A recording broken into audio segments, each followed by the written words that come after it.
কমি গৈছে, পকী ঘৰৰ পৰিমাণ বাঢ়ি গৈছে। খেৰৰ ঘৰ থাকোঁতে আগতে প্ৰদূষণৰ পৰিমাণ কম আছিল। পকী ঘৰ হোৱাৰ পাছৰ পৰা এতিয়া প্ৰদূষণৰ পৰিমাণ বাঢ়িছে। কাৰণ পকী ঘৰ বনাবলৈ ইটা, বালি, চিমেণ্টৰ প্ৰয়োজন হয়, কিন্তু খেৰৰ ঘৰ বনাবলৈ খেৰ, বাঁহ আৰু মাটিৰ প্ৰয়োজন হয়, যিবোৰ আমি প্ৰাকৃতিকভাৱে পাওঁ।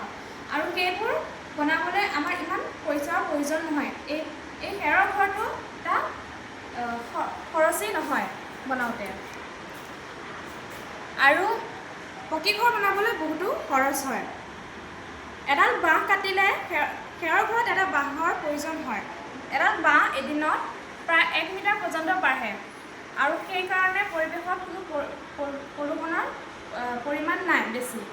কিন্তু পকী ঘৰ বনাবলৈ বহুতো বালি, চিমেণ্ট, ইটাৰ প্ৰয়োজন হয়, যাৰ ফলত সেইবোৰৰ গুৰিয়ে ধূলিকণা আৰু বহুতো বেয়া বীজাণু সৃষ্টি কৰে, যাৰ ফলত আমাৰ বেমাৰ আজাৰ বেছি হয়। পকী ঘৰত আমাৰ বেমাৰ আজাৰ বেছি হয়, আৰু খেৰৰ ঘৰত বেমাৰ আজাৰৰ পৰিমাণ কম, কাৰণ খেৰৰ ঘৰত বোকা লেপ দিয়া হয়, যিটো গোবৰ আৰু মাটিৰে দিয়া হয়, আৰু সেইটো কাৰণে বাহিৰা ধূলিকণাৰ পৰা অহা যিবোৰ বীজাণু সেইবোৰ ধ্বংস হয় আৰু বেমাৰৰ পৰিমাণ কম হয়।